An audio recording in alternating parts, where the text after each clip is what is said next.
নারী যার ত্যাগ কেউ দেখে না। একবার ভাবুন, নারী জন্মায় মা বাবার ঘরে, চলে যায় স্বামীর ঘরে, আর সারা জীবন কাটিয়ে দেয় সন্তানদের ঘরে।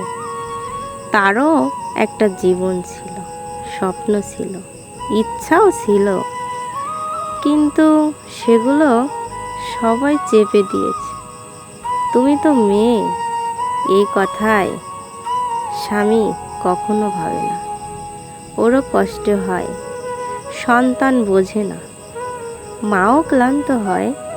একটা নারী তার পুরো জীবন দিয়ে দেয়, তবুও দিন শেষে শোনে, তুমি তো কিছুই করো না, সারাদিন বাসায় বসে থাকো।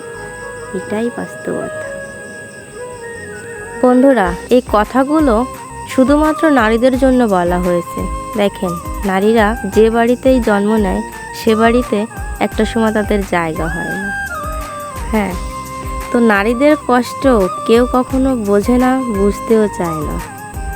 যে আমাদের প্রিয়জন সারাদিন পর বাসায় এসে বলে কি, তোমরা তো সারাদিন শুয়ে বসে থাকো, কি এমন কাজ তোমাদের? আমাদের কষ্ট কেউ কখনো বোঝে না, বুঝতেও চায় না। তো আপনাদের উদ্দেশ্যে এই গল্পটা শেয়ার করলাম। তো কেমন লেগেছে আপনাদের অবশ্যই কমেন্টে জানাতে ভুলবেন না।